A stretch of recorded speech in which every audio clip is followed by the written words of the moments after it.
Abramos a nossa Bíblia no Evangelho de Marcos, capítulo 3. Evangelho de Marcos, capítulo 3. E nós faremos a leitura do verso 1 ao verso número 6. Marcos, capítulo 3, os versos de 1 a 6. Essa é a leitura da palavra de Deus para hoje à noite. E praticamente nós vamos tratar do mesmo tema de domingo passado, porém, o domingo passado nós enfatizamos o fato de que Jesus é o Senhor do sábado, e hoje nós vamos tratar sobre o sábado, o dia para exercer misericórdia. Então, diz assim a leitura da palavra de Deus no Evangelho de Marcos 3, de 1 a 6. De novo entrou Jesus na sinagoga e estava ali um homem que tinha ressequida uma das mãos. E estavam observando a Jesus para ver se o curaria em dia de sábado, a fim de o acusarem. E disse Jesus ao homem da mão ressequida: vem para o meio. Então lhes perguntou: é lícito nos sábados fazer o bem ou fazer o mal? Salvar a vida ou tirá-la? Mas eles ficaram em silêncio. Olhando-os ao redor, indignado e condoído com a dureza do seu coração, disse ao homem: estende a mão. Estendeu-a e a mão lhe foi restaurada. Retirando-se, os fariseus conspiravam logo com os herodianos contra ele, em como lhe tirariam a vida. Meus irmãos, como eu disse, esse texto é um texto que, de certa forma, continua o mesmo tema que nós vimos domingo passado. Marcos, e não só Marcos, mas Mateus e Lucas também, eles agrupam esses dois eventos, um seguido do outro, e a impressão que nós temos é que, de fato, esses dois acontecimentos, eles ocorreram, primeiro, quando Jesus passa pela cega, como nós vimos, na plantação, e aí os discípulos estavam pegando as espiguinhas de trigo, e aí ali discretamente debulhando com a mão, soprando a palha e jogando os grãos para comer, estavam com fome. E vimos então ali todo o acontecimento quando Jesus ele afirma ser o Senhor do sábado diante daqueles líderes, porque nós vimos que o Senhor Jesus, na verdade, está combatendo não a lei, mas todas as regras criadas pelos fariseus ao longo de quase 2 séculos. E aí então nós temos novamente um evento que acontece no sábado. E aí, baseado em Lucas, nós vamos perceber que não é um evento imediato, mas esse é um outro sábado, possivelmente o sábado seguinte. E nós vamos encontrar então o Senhor Jesus na sinagoga. E mais uma vez, percebemos que a perseguição dos judeus, a perseguição dos líderes contra Cristo, começa agora a piorar. É uma perseguição em que, fazendo com que esses líderes eles estejam no encalço de Cristo. Eles queriam pegar Jesus em alguma coisa para condená-lo. E esse texto então mostra que agora eles começam a conspirar contra Cristo, porque já planejavam matá-lo. Então, neste momento, os líderes já não estão mais tendo uma desavença teológica, mas eles estão agora buscando um pretexto para matar a Cristo por causa do seu posicionamento, por causa da sua pregação. E, meus irmãos, para que nós entendamos esse contexto de Jesus na sinagoga, no dia de sábado, e acontecendo todo esse evento que nós acabamos de ler, nós vamos entender que os judeus na época do Senhor Jesus, e ainda hoje o judaísmo ortodoxo mantém essa mesma posição. Os judeus eles gostavam de ser identificados por 3 atitudes. A primeira atitude era a circuncisão. Então eles eram o povo da circuncisão. Quando todo menino ao nascer, ele passava então por esse processo cirúrgico. O segundo ponto que eles gostavam e gostam de ser reconhecidos é pela dieta. Eles não comem alimento imundo. Eles não comem peixe de couro, eles não comem carne de porco, eles não comem carne de caça. Eles possuem toda uma dieta e eles gostam muito de ser reconhecidos dessa forma. E o terceiro aspecto pelo qual os judeus gostavam de ser reconhecidos era exatamente o sábado, o dia de descanso, o dia do Senhor. Então, se alguém desejava de alguma forma resumir o que era ser um bom judeu, então o bom judeu é aquele que é circuncidado, é aquele que não come alimento imundo e é aquele que observa o Shabat, ou o dia de descanso, que no Velho Testamento acontecia no 7º dia da semana. E é impressionante, irmãos, porque como os evangelhos mostram que o Senhor Jesus, dentre os assuntos da lei, vejam só que interessante, dentre os assuntos da lei, o que ele mais vai tratar com essa liderança é exatamente sobre a guarda do dia de descanso. O que obviamente prova que o 4º mandamento, aquele que diz, lembra-te do dia de descanso para o santificar, o 4º mandamento dos 10, está presente na vida de Cristo, e Cristo enfatiza esse 4º mandamento, mostrando que aqueles fariseus, eles haviam deturpado, eles haviam desconfigurado, eles haviam desfigurado totalmente a lei da guarda do dia do Senhor. Eles haviam transformado esse dia num dia de moralismo, num dia de legalismo, num dia de regrismo. Eles não tinham mais a visão de que o dia do Senhor era um dia de deleite, era um dia de alegria, era um dia de amor, era um dia de manifestação do apreço que o adorador tem a Cristo e tem ao Senhor. Não, eles haviam transformado esse dia num dia muito duro, num dia muito pesado, num dia que esmagava as pessoas. E é impressionante, irmãos, porque mesmo o Senhor Jesus demonstrando ser Deus, Ele demonstrando ser o Senhor da lei, eles não se convenciam no seu coração, apesar da pregação de Jesus e apesar dos seus milagres que aconteciam nas barbas daqueles líderes, eles viam tudo, mas eles não se convenciam da divindade de Cristo, eles não se convenciam do fato de que Cristo era e é o Senhor. Isso é triste. Isto é comparado àquelas pessoas que frequentam a igreja há 20 anos e não muda. Ele não consegue progredir na sua fé. Ele é embotado no seu coração, embotado na sua visão.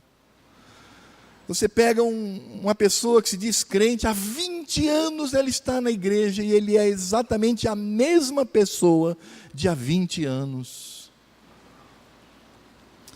Aqueles líderes, eles se consideravam santos, separados, puros, mas eles eram incapazes de observar que quem estava ali era Cristo o Senhor. E é exatamente isso que vai acontecer. Esse é o processo do capítulo 3, do verso 1 ao verso 6. Mais uma vez, eles estão mais preocupados com as suas regrinhas, com as suas tradições, com os seus costumes, com aquilo que há anos nós fazemos na igreja, e isso não pode ser mudado. Eles estavam tão preocupados com isto, que eles eram incapazes de perceber que o Senhor estava ali. E é interessante, irmãos, porque Marcos, no capítulo 3, no verso 1, ele vai mostrar que Cristo, ele tinha o hábito, o costume de ir à sinagoga no dia do Senhor. Quando ele usa a expressão de novo aqui, de novo entrou Jesus na sinagoga, ele está dizendo, Marcos está nos dando uma pista clara de que o Senhor Jesus era aquele que sim, como nós vimos, ele cumpria toda a lei cerimonial, toda a lei civil, ele cumpria. Aí a pergunta é, mas ele também não cumpria os 10 mandamentos? Cumpria, mas ele era sem pecado, ele era o Senhor da lei.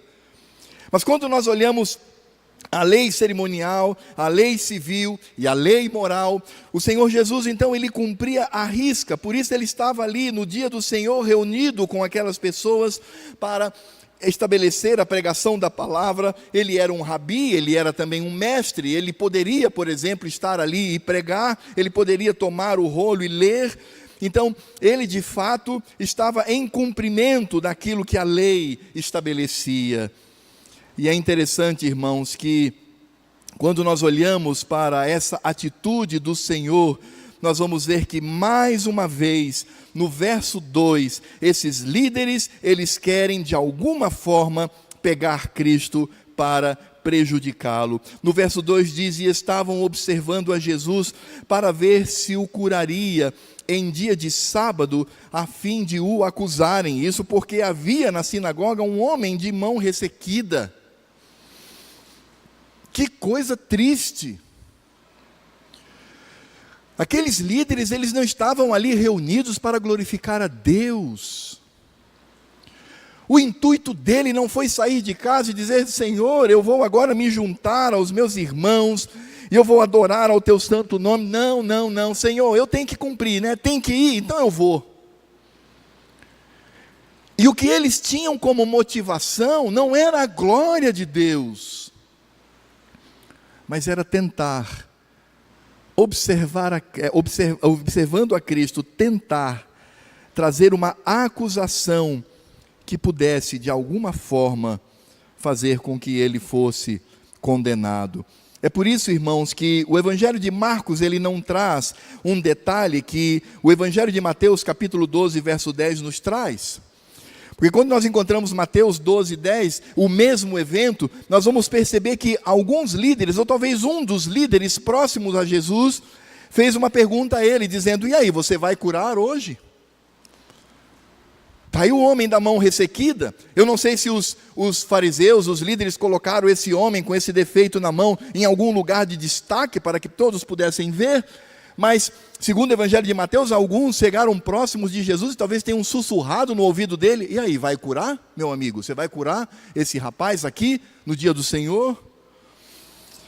É interessante que em Lucas, capítulo 6, verso 8, tratando do mesmo evento, diz que não apenas alguns se aproximaram de Jesus para estabelecer essa tentação contra o Senhor, mas também diz que o Senhor Jesus leu os pensamentos de outros que estavam em silêncio. Cristo, ele percebeu como estava o coração daquele povo. Eles não estavam ali para adorar a Deus.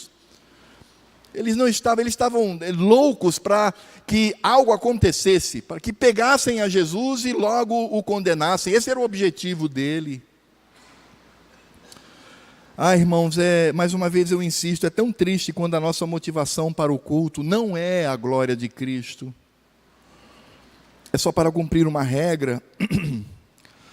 E quando isso acontece, nós ficamos irrequietos no culto, né? Nós ficamos ali e tal, aí dá logo 8h30 para acabar, eu quero ir para cá. É assim. A nossa motivação não é a glória de Cristo. Não é. A pessoa, se o conselho chegasse e dissesse assim, irmãos, nós queríamos domingo que vem manifestar mais ainda o nosso amor, o culto vai começar às 5 da tarde, nós vamos até às 8 da noite. Qual seria a sua reação? Cantaria com alegria, estaria ali para adorar ao Senhor. É impressionante, porque quando o seu time do coração joga e você tem condições de ir ao estádio, você vai, pode ter prorrogação, pode ter o que for, o jogo pode durar 5 horas, você está lá vibrando. E se o seu time se torna campeão, quando todos se levantam para celebrar com os jogadores e cantar o hino do seu time, você chora,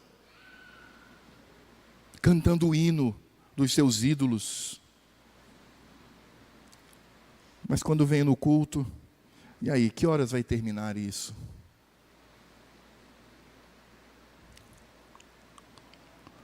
Interessante como nós quebramos o primeiro, o segundo, o terceiro e o quarto mandamento diante do Senhor.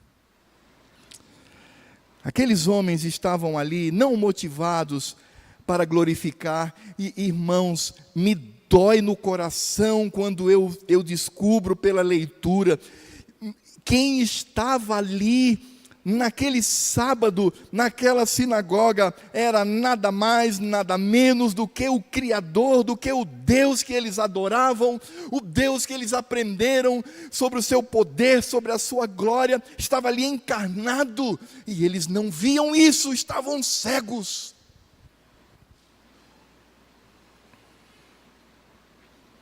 Estavam cegos.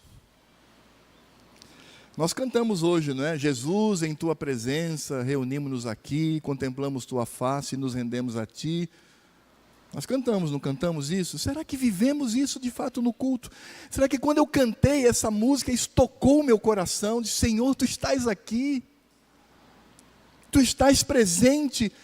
Ou muitas vezes somos como aqueles fariseus que viam apenas um mero carpinteiro que deveria ser morto.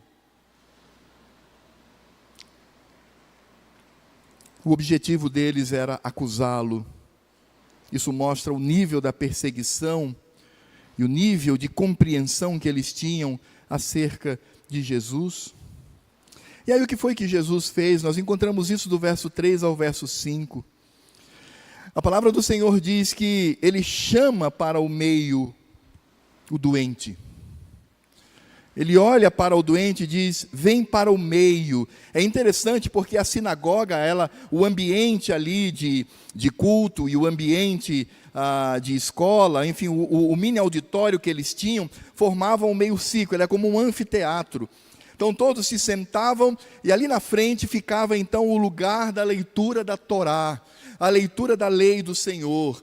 Então ficava bem no centro, todos podiam ver. Então, nós percebemos que aqui Cristo está no lugar da palavra, Ele está ali para falar. Ele era um rabi, Ele era um mestre, Ele era reconhecido como tal. E aí então, quando alguns líderes cochicham no seu ouvido, imagino eu, outros pensando, ele simplesmente aponta para o homem da mão ressequida e diz assim, venha cá, vem aqui.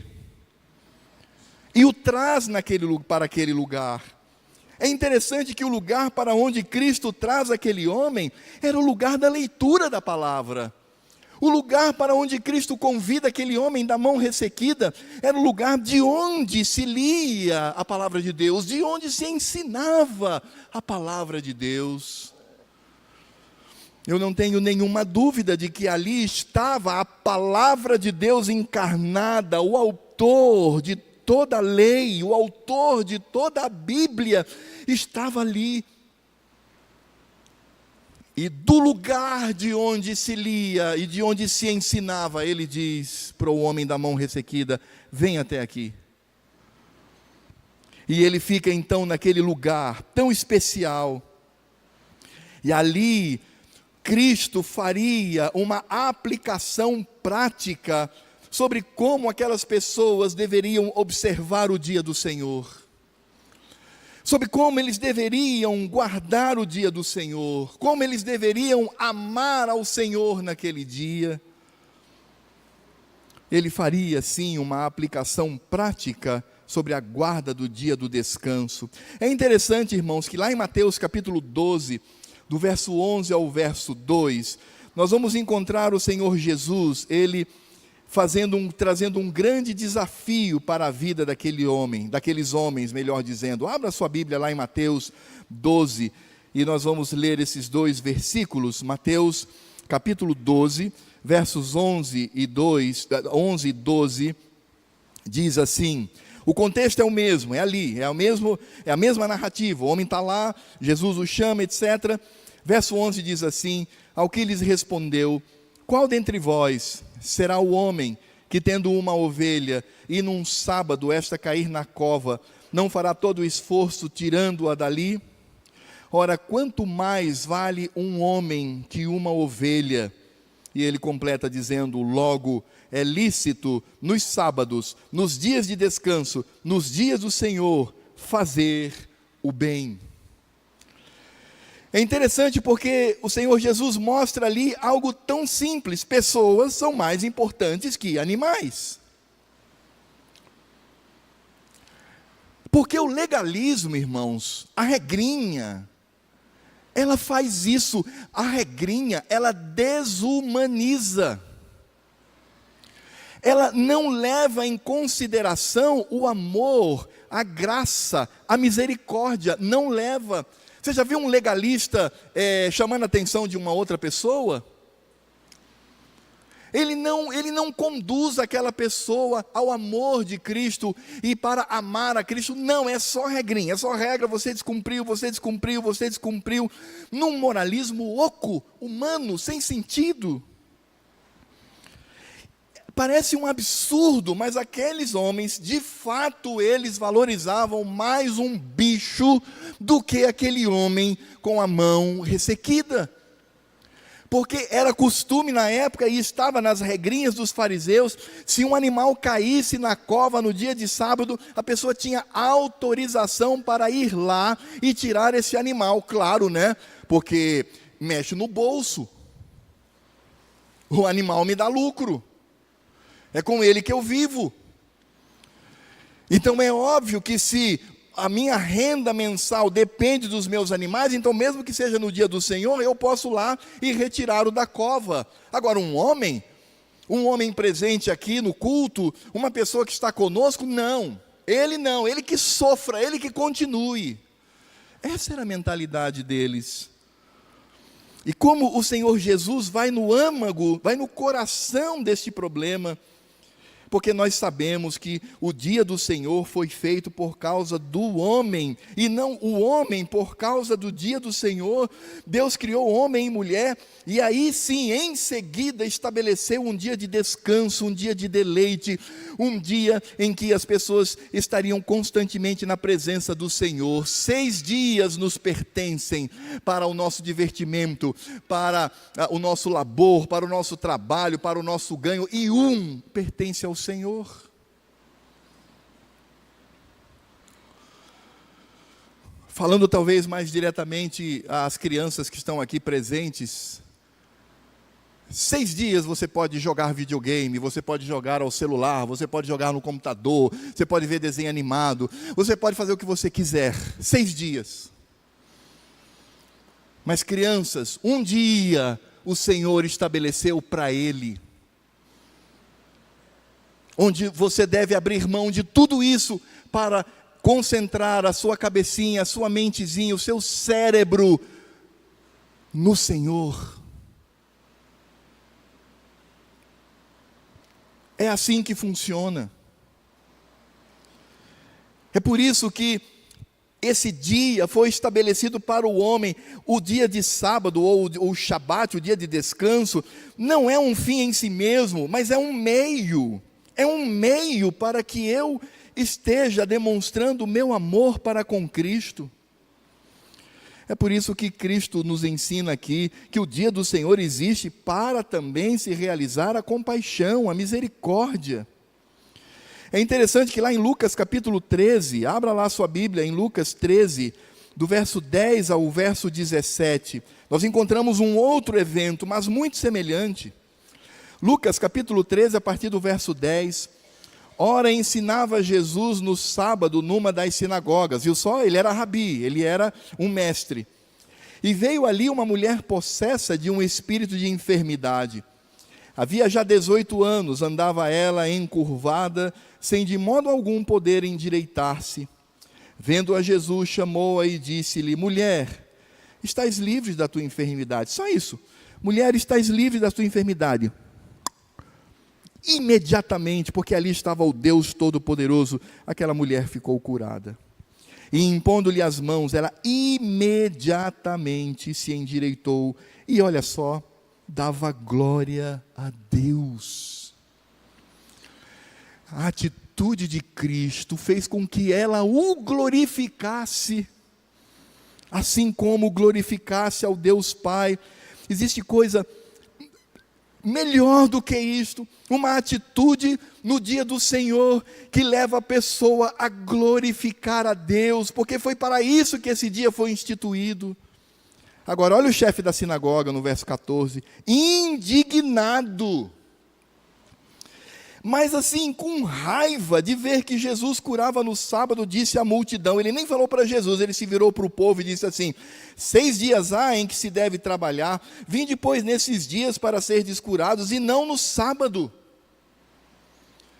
Vocês não estão obedecendo às nossas regrinhas, vocês não estão obedecendo ao nosso moralismo, por favor, vocês têm 6 dias, mas nesse dia não é para trazer gente, para ser alcançado pela graça do Senhor, e essa graça fazer com que essa pessoa glorifique a Deus de coração, de toda a alma, de todo, não é, por favor não façam isto. Disse-lhe porém o Senhor: hipócritas. O legalista ele é hipócrita, o moralista é hipócrita. Cada um de vós não desprende da manjedoura no sábado o seu boi, o seu jumento, para levá-lo a beber. Vocês não desprendem lá do coxo o animal, para que ele vá e consiga beber água, e vocês não fazem isso no dia de sábado?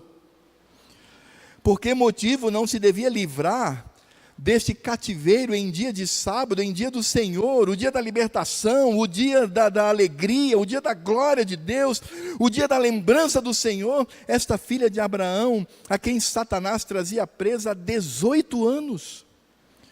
Tendo ele dito estas coisas, todos os seus adversários se envergonharam, entretanto o povo se alegrava, pois todos os gloriosos feitos que Jesus realizava.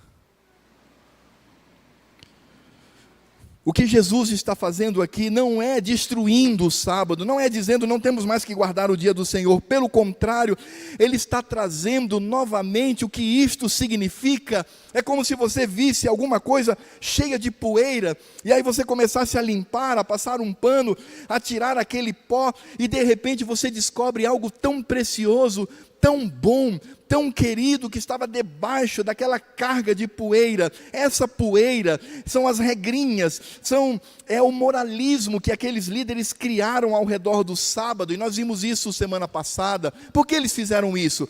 Porque eles queriam criar várias barreiras para evitar da pessoa ir lá e quebrar o mandamento, mas com isto, eles afastaram as pessoas do real significado. Não é verdade que algumas pessoas, quando falam sobre a guarda do dia do Senhor, o que ele logo diz? Isso é legalismo, viu? Isso é legalismo, não tem que guardar nada não. O 4º mandamento deixou de existir. Mas e os 9 restantes? Não, esses aí tudo bem, mas o 4º não. Então se caiu um, não cai os outros? Porque o Paulo diz que quando cai um, cai todos. O Senhor Jesus está ali ensinando que o dia do Senhor é um dia de alegria, é um dia de promover a glória do Senhor, é um dia de levar pessoas a estarem aos pés do Senhor Jesus. É por isso que, voltando agora para o Evangelho de Marcos, no capítulo 3, no verso 4, o Senhor faz uma outra pergunta àqueles homens. Ele diz: é lícito nos sábados fazer o bem ou fazer o mal? Salvar a vida ou tirá-la? O Senhor Jesus era Deus naquele momento. Ele conhecia o coração daquelas pessoas, porque Jesus sabia que aqueles homens tinham no coração o sentimento de que não se podia fazer o mal, não se podia destruir vidas no que diz respeito ao Senhor. E a tese de Cristo é muito clara, porque nós vamos perceber em Tiago, capítulo 4, verso 17, quando Tiago diz assim: aquele que sabe fazer o bem e não faz, ele sabe que tem que fazer, ele sabe o que ele deve fazer. Vamos pensar no dia do Senhor, ele sabe o que deve fazer no dia do Senhor. Quando ele não faz, nisto ele está pecando. Foi dessa forma que Jesus lançou sobre eles a pergunta. O que Jesus está dizendo aqui é o seguinte: deixar de fazer o bem é fazer o mal, deixar de salvar é destruir. Interessante que, ao olharmos os nossos símbolos de fé, no Catecismo Maior, na pergunta 99, no quarto item, fala exatamente disto. A pergunta que se faz no Catecismo Maior é: que regras devem ser observadas para a boa compreensão dos 10 mandamentos? A quarta resposta é esta: onde um dever é prescrito, o pecado contrário é proibido. Onde um pecado é proibido, o dever contrário é prescrito. Assim como onde uma promessa está anexa, a ameaça contrária está inclusa. E onde uma ameaça está anexa, a promessa contrária está inclusa. É por isso que quando a lei diz assim, não adulterarás, está falando não cometa esse pecado. O contrário é o que nós devemos fazer, é a ordem do Senhor, é o casamento monogâmico, fiel, aquele casamento que glorifica ao Senhor, demonstrando a união de Cristo com a sua igreja. É isso que Jesus está dizendo aqui. O que Jesus está dizendo é: se eu sei que eu tenho que fazer o bem aqui e eu não faço, eu estou fazendo o mal, então eu estou pecando.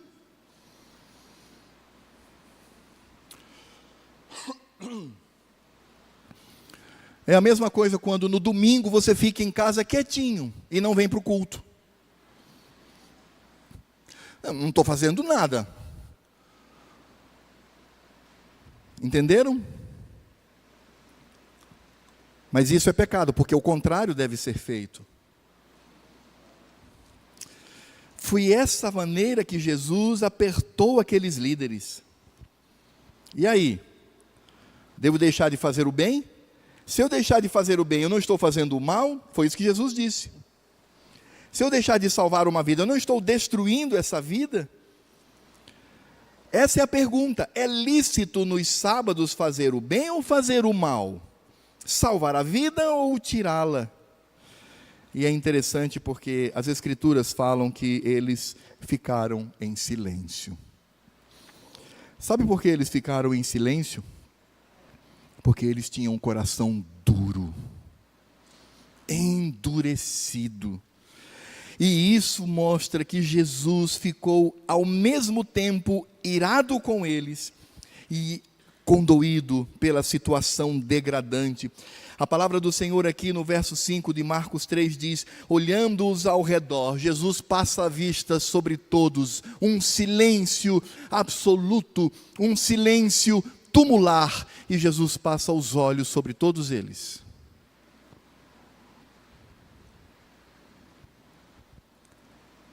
As Escrituras dizem que ele ficou indignado com o pecado daqueles homens. Houve uma indignação no coração de Cristo, porque de fato eram pecadores que não se arrependiam, não mudavam a vida, não melhoravam, não qualificavam mais e mais a sua vida com Deus. Por isso o Senhor Jesus fica condoído, fica com dó deles, fica com pena deles, porque simplesmente aquelas pessoas, elas de fato eram merecedoras de toda a condolência do coração. E aí, irmãos, percebemos como aqueles homens manifestaram seu orgulho. Eles não ficaram em silêncio porque ficaram sem respostas, eles sabiam da resposta. Eles ficaram em silêncio porque eles não queriam se contradizer. Eles não queriam que as suas regrinhas fossem expostas ali como hipocrisia. Eles não queriam que aquelas pessoas se apercebessem do que estava acontecendo. Então eles se calaram. Porque o que o Senhor Jesus fala claramente é lícito no dia do Senhor fazer o bem. Sim, é lícito. É o melhor dia da semana. E é isso mesmo, é isso mesmo. O domingo é o melhor dia da semana para o exercício da compaixão e o exercício da misericórdia para a glória do Senhor. É por isso, irmãos, que quando nós vamos para os nossos símbolos de fé, a nossa confissão de fé no capítulo 21, na parte 8ª, diz: este descanso é santificado ao Senhor quanto os homens, tendo devidamente preparado os seus corações e de antemão ordenado os seus negócios ordinários, não só guardam durante todo o dia um santo descanso das suas próprias obras, palavras e pensamentos a respeito dos seus empregos seculares, do seu trabalho secular e das suas recreações, mas também ocupam todo o tempo em exercícios públicos e particulares de culto e nos deveres de necessidade e misericórdia. No breve catecismo, na pergunta 60, diz: de que modo se deve santificar o domingo? A resposta é: deve-se santificar o domingo com um santo repouso por todo aquele dia, mesmo das ocupações e recreações temporais, que são permitidas nos outros dias, empregando todo o tempo em exercícios públicos e particulares de adoração a Deus, exceto o tempo preciso para as obras de pura necessidade e misericórdia. É exatamente isso que o Senhor está mostrando. A resposta de Cristo, se era ou não lícito fazer o bem no dia do Senhor, foi o fato de que o Senhor curou aquele homem da sua mão ressequida. Porque é dia de misericórdia. O domingo não é dia para trabalhar e ganhar dinheiro. O domingo não é dia para fazer serão. O domingo não é dia para estudar para a prova na segunda. O domingo não é dia para jogar videogame. O domingo não é dia para ficar vendo televisão. O domingo é o dia que nós separamos para o Senhor, demonstrando o meu amor por Ele.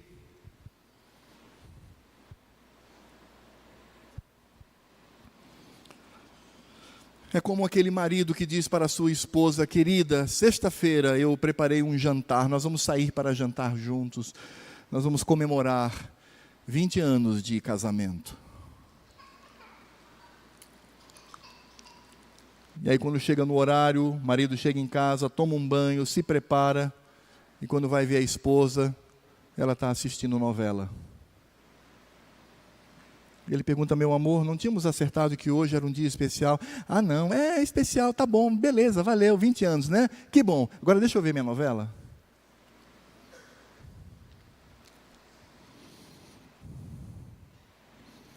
É triste, né, irmãos? Como é triste isso, quando nós transpomos para o dia do nosso esposo, do nosso noivo, que diz assim: 6 dias, fique à vontade, se divirta, faça o que você, trabalhe, ganhe dinheiro, faça o que você quiser, mas esse dia é o dia do nosso jantar.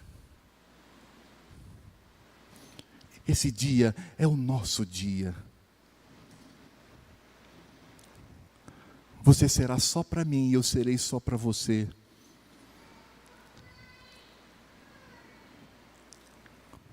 Irmãos, o dia do Senhor é um dia de manifestação de amor para com Ele. Não é uma regrinha. Ai, eu estou quebrando umas regrinhas aí e tal. Não, não é isso. Você está simplesmente dizendo o quanto você ama Cristo. O quanto Ele é importante para você.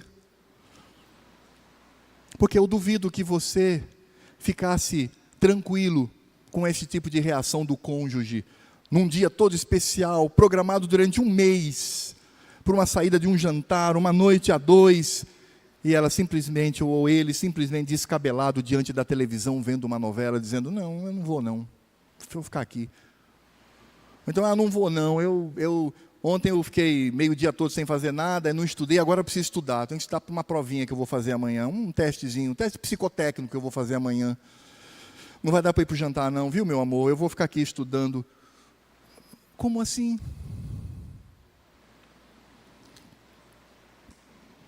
O dia do Senhor é o dia do deleite. E o que o Senhor nos ensina aqui é que esse dia é o dia também para exercer misericórdia, porque é o dia do Deus misericordioso, é o Deus do dia cheio de graça, do Deus cheio de graça, o Deus cheio de misericórdia. Ali estava o Deus Todo-Poderoso, Javé estava ali, no meio daquela sinagoga. Ele mostrou que aquele dia era um dia especial também para o exercício da misericórdia. Agora, qual foi a reação dos líderes? A gente fica pensando, né, irmãos? Eles poderiam naquele momento dizer, cair de joelhos, dizer assim: Senhor, perdoa-nos. Temos profanado o teu dia. Temos olhado mais para o lado humano do que para o lado do Senhor. Não, eles não fizeram isso. Eles encheram o seu coração de mais ódio por Cristo. Sabe por que eles odiaram a Cristo? Porque Cristo expôs a hipocrisia deles, que a religião deles era hipócrita, que eles diziam amar, viviam recitando nos cantos da praça: amarás ao Senhor teu Deus de todo o teu coração, de toda a tua alma, de todo entendimento. Ó Senhor, eu te louvo porque eu te amo. Não sou como os publicanos, não sou como as prostitutas, não sou como os pecadores. Eu te amo, ó Senhor.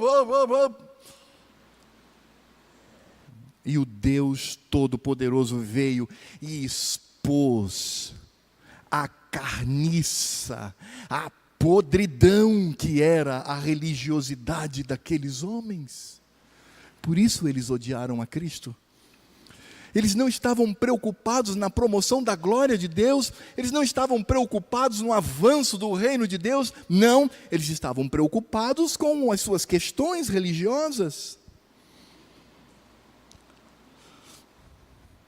Por isso, irmãos, a gente descobre mais uma vez que o Senhor Jesus, Ele não está acabando com o sábado, não. Ele está mostrando o que significa o sábado, lembrando que a palavra sábado significa descanso, é o Shabat. Então, o Senhor está mostrando o que significa esse dia do Senhor. Lembra o seu significado. Meus irmãos, o dia do Senhor não é um dia para cumprir regrinhas, o dia do Senhor é um dia para amar a Cristo. Então a pergunta que eu faço é: como é que eu posso demonstrar o meu amor de forma toda especial nesse dia, quando eu paro de trabalhar, quando eu paro de me divertir, quando eu paro tudo e eu me concentro somente no meu amado? O que eu devo fazer para demonstrar o meu amor para com Ele? Isso é óbvio. Eu sei, é um dia de descanso, significa dizer que eu tenho que parar todas as minhas atividades, sejam elas de entretenimento, sejam elas de ganho, sejam elas de trabalho, eu tenho que parar tudo isso para estar apenas olhando para o meu Senhor. Também é um dia de devoção, então tudo que eu fizer deve ser uma devoção direta ao meu Senhor. Então assistir Faustão, eu devo perguntar, assistir Faustão é uma atitude de adoração direta ao Senhor? A pergunta não é, posso ou não ver televisão, né? Lembra o domingo passado? A gente fica colocando assim, esticando, não é? Esticando as regras para ver o que eu posso, o que eu não posso, não demonstrando o meu amor, não. A pergunta é essa. Estou demonstrando o meu amor para com o meu esposo, que separou esse dia como um dia especial entre mim e Ele? É devoção? E nas minhas atitudes para com o próximo, eu pergunto, são atitudes de misericórdia? São atitudes de graça? Este é o significado do dia do Senhor. O ódio dos líderes é tanta, irmãos. Há uma expressão aqui do Evangelho de Marcos que passa despercebida, mas é impressionante. No verso 6 diz assim: retirando-se os fariseus, olha só, conspiravam logo com os herodianos.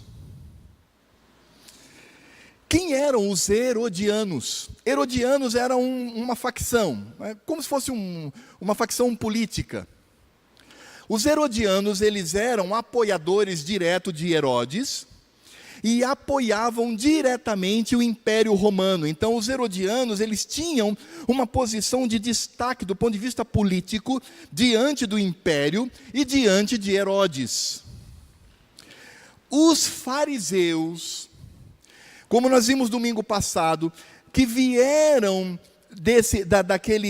daquela revolução que houve, chamada Revolução dos Macabeus, onde os gregos queriam impor a sua religião, eles lutaram heroicamente, bravamente. Os fariseus vieram dali, e os fariseus odiavam a Herodes e odiavam o Império Romano. Eles odiavam essas coisas, portanto, eles odiavam quem? Os herodianos. Mas aqueles líderes sabiam que eles, por si só, não podiam matar a um rabi. Eles sabiam que não podiam, por eles só, matar um homem de bem. Eles não podiam fazer isso. Eles não podiam sancionar a pena de morte contra Cristo. Eles precisariam do Império Romano. Eles precisariam ou de Herodes, ou do próprio Império, pelo seu governador presente, que era Pilatos, para exercer a pena capital. Então, o que nós vamos fazer? Nós não temos acesso a essas pessoas. Não temos acesso nem a Roma, nem a Herodes, porque nós os odiamos e eles nos odeiam. Como é que nós vamos fazer? Existem os herodianos.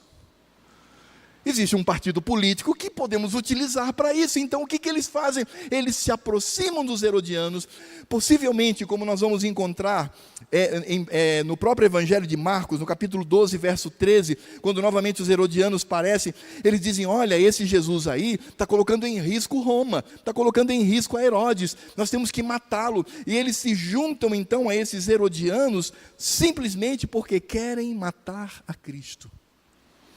Já ouviu falar naquele ditado? Inimigo do meu inimigo é meu amigo.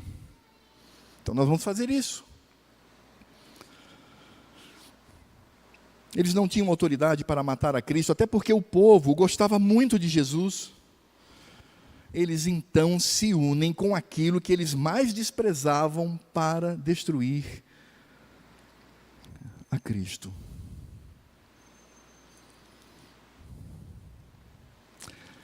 Eles se uniram àquilo que havia de mais execrável para eles, para desonrar e matar a Cristo.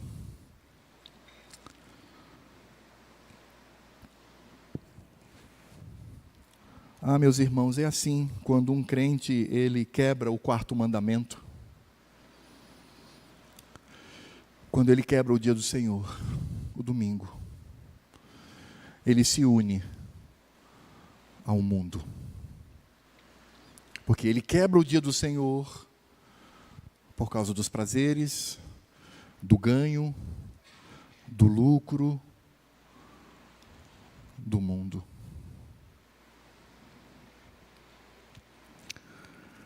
Quais são as aplicações que poderíamos fazer desse momento tão sublime na vida do Senhor Jesus e na vida daqueles religiosos? Eu quero trazer 4 pontos para os irmãos, para nós refletirmos um pouco. O primeiro diz respeito à guarda do dia do Senhor. Irmãos, o dia do Senhor não é um dia para manifestar legalismo, regrinhas. O dia do Senhor é para manifestar amor. Quando eu uso de regrinhas, é como se um cônjuge chegasse para o outro e dissesse assim, olha, me faça uma listinha do que eu tenho que fazer com você, tá certo? Na intimidade, no almoço, no jantar, faz uma listinha aí do que eu tenho que fazer, para eu não quebrar, né? Você não ficar chateado comigo, faz uma listinha aí para eu obedecer, para eu cumprir. Então, vamos lá. Com relação ao namoro, então, dia tal, ok, esse horário, né? Tá, ok, você vai fazer, comer juntos, tal, sair para jantar, tal, ok, é isso aqui que você quer? Então tá bom, então eu vou observar. Aí você imagina, né? O outro cônjuge ia ficar muito feliz, não ia? Ele ia ficar felicíssimo, que beleza, ela está seguindo uma regrinha para comigo. Uma coisa mecânica, né? Uma coisa... Não, irmãos.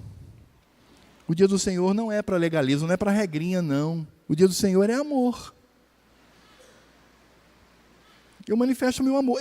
No dia do Senhor, eu estou dizendo o seguinte, quem é mais importante do que para mim? É Cristo ou a TV? É Cristo ou o joguinho no celular? É Cristo ou o computador? É Cristo ou o estudo? É Cristo ou o meu trabalho? É isso que eu estou dizendo. É só isso, é só isso.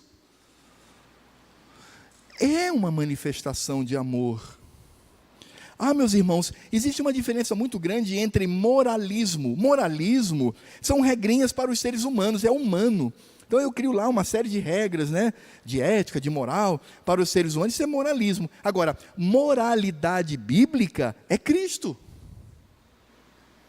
Há uma diferença. Uma é regra, a outra é amor.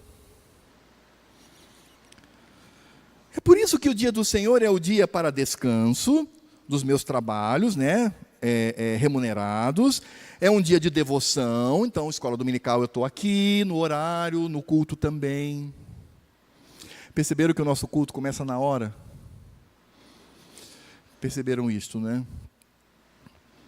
Mas eu me atraso. Vamos voltar para o time de futebol? Campeonato intergaláctico que o seu time vai participar. O jogo começa às 19 horas. 5 da tarde você já está preocupado, porque você deve ir para lá para pegar um bom lugar. 5 da tarde. Isso que é? É regrinha? Não. Isso que é? É amor. É amor. Mas com relação ao culto solene, à escola dominical, não, estou com caspa, eu não vou hoje de manhã, não. À noite, estou cansado, eu vou assistir o culto pela televisão. Vai assistir o culto pela televisão, né? É uma coisa tão fria, tão distante. Não vou ficar por aqui, eu vou ficar aqui com o pessoal e tal. É amor, meu querido, você está demonstrando o seu amor para com o seu noivo, para com o seu esposo. Nós precisamos entender, irmãos, que a misericórdia, ela precisa estar presente nos meus atos. É por isso que, sim, existem trabalhos que são utilizados para a proteção e a salvação de vidas. Estes trabalhos são lícitos. Por exemplo, o trabalho do médico. É pecado o médico trabalhar para salvar vidas e para proteger vidas no dia do Senhor? Não. Ele pode fazer isso. O enfermeiro, a mesma coisa. O bombeiro, a mesma coisa. O policial, a mesma coisa. O soldado, a mesma coisa. Os veterinários, a mesma coisa. Se no dia do Senhor ele precisa trabalhar para salvar vidas, para preservar, ele deve fazê-lo para a glória do Senhor. Por amor a Cristo e por amor ao próximo. A mesma coisa, pessoas que trabalham na manutenção de bens primários, como luz, água, telefone, são bens necessários. Não pode simplesmente desligar a central lá de luz e ficar toda a cidade sem luz, isso é um perigo. Não, então a pessoa vai lá no dia do Senhor, ele é escalado, é um crente. Você está escalado para manter essa máquina aqui e tal.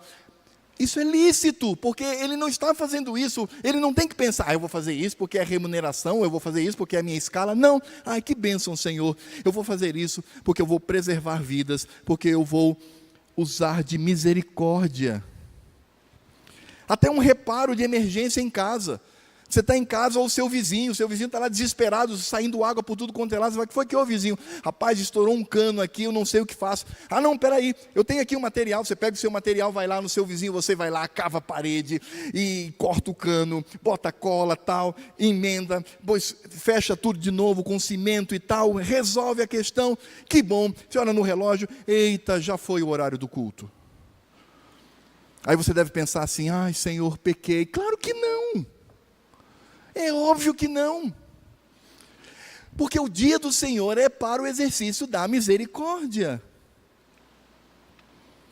Por isso um médico que está de plantão no dia do Senhor, ele não deve ficar com um problema na sua mente, porque ele está ali para salvar vidas, está ali para proteger vidas, assim como enfermeiro, bombeiro, policial. Esses trabalhos, eles são tão necessários como o próprio veterinário, que está ali para cuidar de um bichinho, porque as Escrituras falam também do uso da misericórdia com a criação.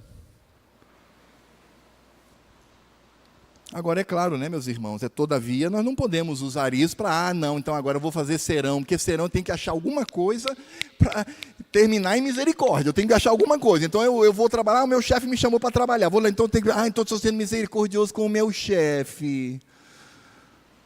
Não, irmãos.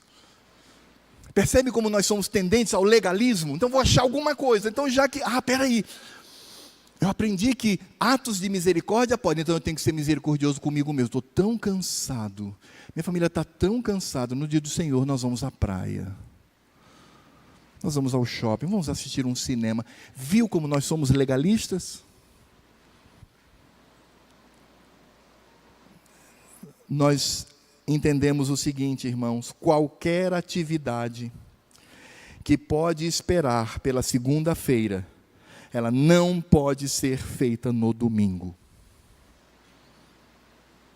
Isso inclui médicos, enfermeiros, bombeiros, policiais, soldados, veterinários, manutenção de bens primários, reparos em casa. Se pode esperar até segunda-feira, não é lícito aos domingos. Agora, se é algo que traz emergência, algo que manifesta graça e misericórdia, então que eu faça isso no dia do Senhor. Quer ver que pensam?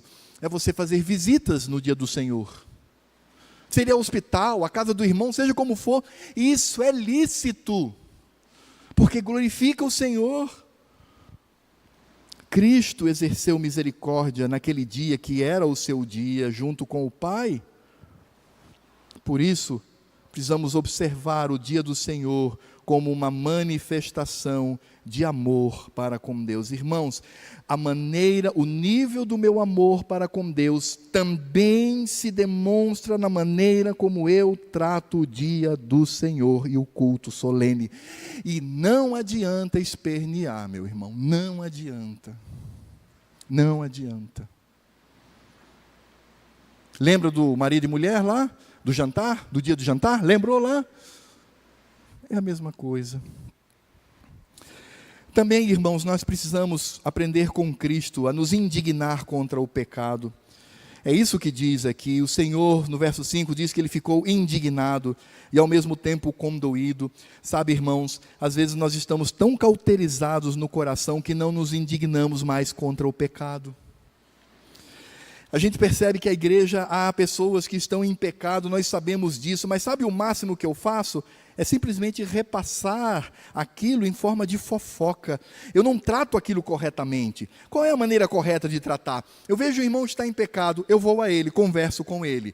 Ele não se arrepende. Aí eu chamo de preferência 2 líderes da igreja, vou a ele. Ele não se arrepende. O que eu faço? Bom, irmão, então eu vou fazer uma denúncia contra você no conselho, para que você seja tratado pela igreja. Pastor, mas isso daí faz com que eu corra riscos, eu não quero me meter com problemas. Sabe, irmãos, quando o Senhor Jesus se indignou e ao mesmo tempo se condoeu, houve uma condolência no coração de Cristo contra o pecado daqueles homens. Sabe qual foi o resultado da atitude de Cristo? Retirando-se os fariseus, conspiravam logo com os herodianos contra ele, em como lhe tirariam a vida. Cristo colocou a sua vida em risco, em demonstrar a indignação contra o pecado. Tem gente que não quer correr risco em não tratar o pecado como deve. As Escrituras dizem: Cristo manifestou a sua ira e tratou corretamente o pecado, mesmo que isso trouxesse risco à sua vida. A terceira aplicação, irmãos, além de a observação do dia do Senhor e a indignação contra o pecado, é a nossa mudança interna para melhor. Nós precisamos melhorar, irmãos. Às vezes nós vivemos tradições antigas que estão erradas e que de fato às vezes são difíceis de mudar para o correto. Pastor, desde que eu entrei nessa igreja que eu estou acostumado a essa prática. Vai mudar por quê? Meus irmãos, Cristo demonstra claramente que tradições erradas, elas devem ser mudadas, mesmo que estejam entre nós há décadas. É claro que essas mudanças podem levar alguns à indignação, à raiva, mesmo que você comprove biblicamente, mas ela fica, dá chilique, eu sei disso.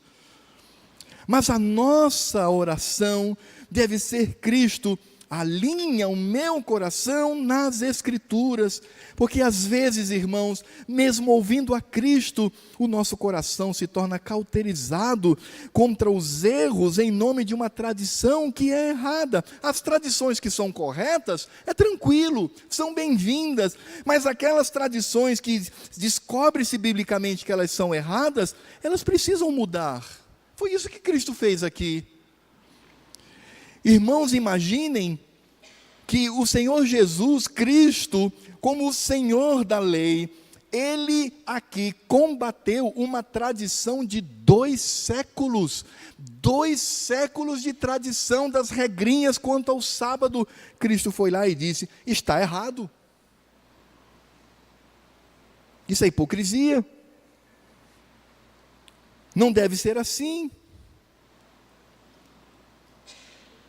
Meus irmãos, nós precisamos no nosso coração dizer: Senhor, não o que eu quero, mas o que a Tua palavra diz. Irmãos, eu sei que isso é duro, eu falo por mim mesmo. Quantas coisas percebe-se que é errada, e eu digo: Senhor, mas não é possível, meu Pai. E você vai de novo nas Escrituras, e Senhor, não é isso, você lê livros sobre o assunto, mas Senhor, Senhor, mas o que deve preservar é a pureza da doutrina do Evangelho.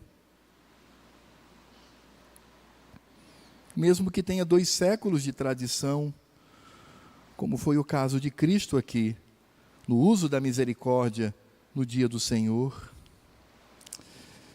E em quarto lugar, irmãos, além de termos a noção de que o dia do Senhor é um dia para a manifestação do amor, nos indignar contra o pecado, mudarmos para o correto segundo as Escrituras, precisamos estar sensíveis, irmãos, para a presença de Cristo no nosso meio. Aqueles religiosos, eles não perceberam isto.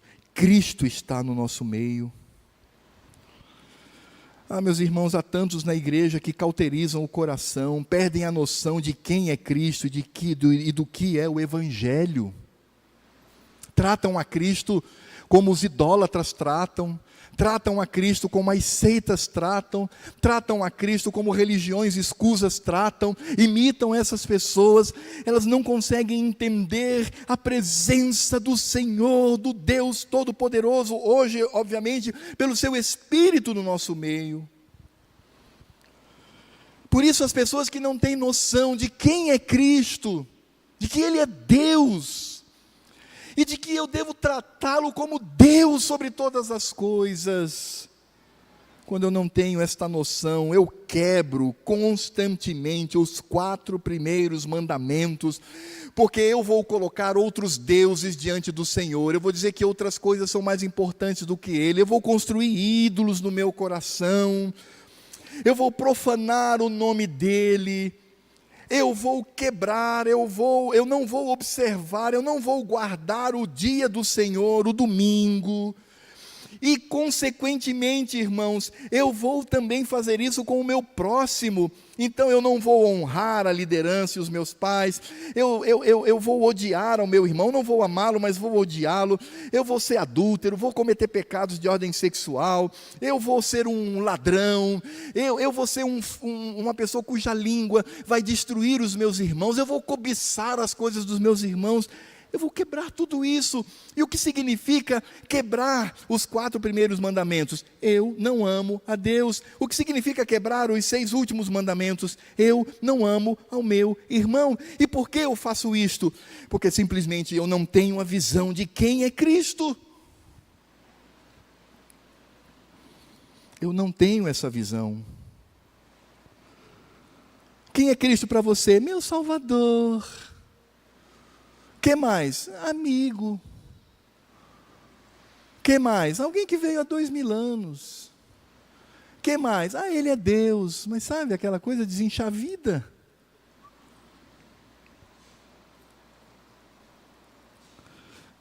A pergunta que eu faço, irmãos, é a seguinte: O que você, meu querido, vai fazer amanhã, segunda-feira, com aquilo que você ouviu hoje?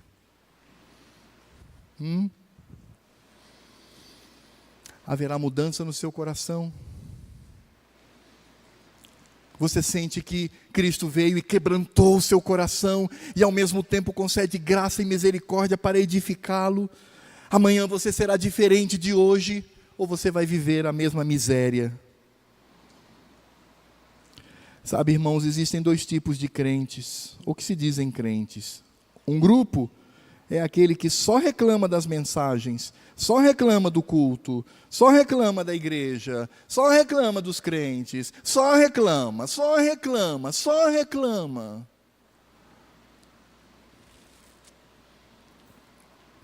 Mas existe um outro grupo que se arrepende, vai aos pés de Cristo e muda. Qual é o seu grupo, meu irmão? O que vai acontecer amanhã, quando você abrir os seus olhos para mais um desafio da semana? Precisamos reconhecer a Cristo como Deus e a sua obra, e nós precisamos amá-lo e temê-lo. Eu amo o meu esposo ou a minha esposa se eu cometo adultério? Da mesma forma, eu não posso amar a Cristo se eu venho com traições sobre traições quanto a este amor. Irmãos, não seja moralista, não seja legalista, não seja regrista de regras. Ame a Cristo. Ame ao Senhor e ame ao seu próximo, para que Cristo seja reconhecido na sua pessoa e na sua obra. Oremos. Senhor Deus e Pai, nós te louvamos e agradecemos pela tua palavra. Ó Deus, como o dia do Senhor é algo tão rico que nem imaginamos. Como podemos tirar lições preciosas deste simples evento do Senhor da nossa vida naquela sinagoga. Ó Senhor, ajuda-nos a demonstrar o nosso amor para contigo, pela guarda do dia do Senhor, pela nossa indignação contra o pecado. Ó Deus, ajuda-nos a compreender a pessoa e a obra de Cristo, a mudar a nossa vida para melhor. Não queremos ser como estamos, Senhor, mas queremos melhorar diante de Ti. Queremos que nós e os nossos filhos aprendam a amar ao Senhor, a ter vida de santidade, a guardar o dia do Senhor, a estar presente na igreja, junto com os irmãos, e nisto ser quebrantado no pecado e edificado pela graça. Por isso ajuda-nos, Senhor, ajuda-nos com a Tua graça e a Tua misericórdia, e que a graça do Senhor Jesus, o amor de Deus Pai, a comunhão, a consolação e toda a obra do Espírito Santo estejam sobre a minha vida, sobre a vida dos meus irmãos e sobre a vida de toda a igreja de Cristo que hoje, no dia do Senhor, separou este tempo para demonstrar o seu amor, cultuando-o, como nós fizemos aqui, até que Cristo venha para nos levar. Que estas bênçãos estejam sobre a nossa vida, hoje e para todo sempre. Amém. Meus irmãos, eu vou pedir para